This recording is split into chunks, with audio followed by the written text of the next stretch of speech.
Saat gadis itu bersiap mandi, ia tiba-tiba menemukan setetes darah merah segar di wastafel, membuatnya merasa ada yang tidak beres. Ia memeriksa lubang tindik di telinganya yang baru dibuat pagi tadi, tapi lubang itu tidak berdarah. Karena rumah itu disewa bersama 3 teman sekamar, ia tidak terlalu memedulikan darah itu. Setelah mandi dan keluar, ia menemukan bercak darah di karpet. Ia pikir mungkin salah satu temannya sedang menstruasi dan darah itu tidak sengaja menetes ke lantai. Jadi ia berjinjit keluar. Saat mengeringkan rambut, ia terkejut dan takut menemukan satu gumpalan besar olive di toilet. Padahal semua temannya perempuan yang sangat menjaga kebersihan. Tidak mungkin mereka lupa menyiram toilet, apalagi dengan ukuran olive sebesar itu.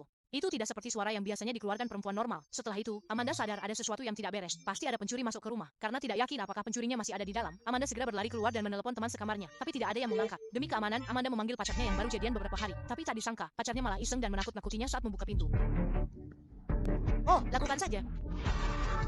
Setelah itu, mereka pergi ke kamar teman sekamar pertama untuk memeriksa apakah bersih dan rapi. Tidak tampak seperti habis kemalingan. Namun, saat mereka ke kamar teman sekamar kedua, pemandangan yang dilihat langsung mengejutkan. Kamar itu berantakan, bahkan jendelanya dipecahkan seseorang. Saat itu juga, ia sadar pasti ada orang masuk ke kamar ini. Tapi anehnya, komputer dan barang berharga di kamar masih utuh. Jelas, pencuri yang masuk bukan untuk mencuri harta benda.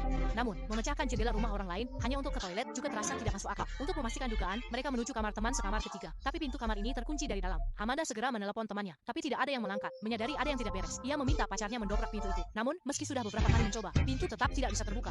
Saat keduanya masih bingung, Amanda tiba-tiba dengan ketakutan menyadari bahwa oli G di toilet ternyata sudah disiram. Melihat hal ini, Amanda langsung merinding, karena itu berarti saat ia meninggalkan rumah tadi, si pencuri diam-diam kembali dan menyiram toilet. Pada saat itu, Amanda sudah sangat ketakutan hingga hampir kehilangan akal. Pacarnya menyarankan agar mereka menelepon polisi, namun belum sempat selesai bicara, 2 orang polisi sudah berjalan ke arah mereka. Ternyata, polisi menemukan tempat ini melalui ponsel yang ditemukan, dan ponsel itu adalah milik salah satu teman sekamar Amanda. Akhirnya, mereka pun menceritakan kepada polisi tentang kejadian pencurian di rumah kontrakan mereka. Setelah itu, kedua polisi tersebut berkeliling memeriksa rumah. Namun, mereka tidak menemukan hal mencurigakan. Saat polisi hendak pergi, salah satu teman sekamar kembali dengan pacarnya. Setelah tahu rumah mereka kemalingan dan salah satu kamar terkunci dari dalam, mereka memutuskan mendobrak pintu itu. Ketika pintu terbuka, pemandangan di depan mata hampir membuat mereka ketakutan setengah mati. Penuh dengan cewek-cewek.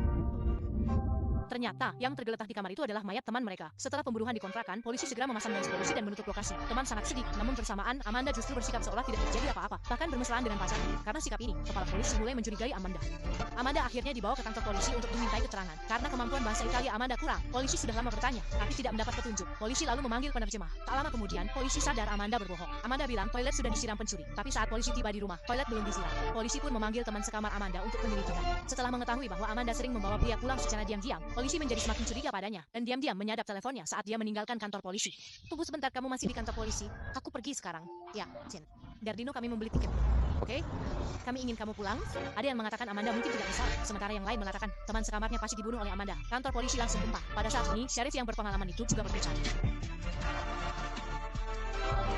Saat syarif tiba untuk menyelidiki, ia langsung melihat batu yang dipakai memecahkan jendela. Namun, tas bermerek di TKP masih tergeletak di lantai.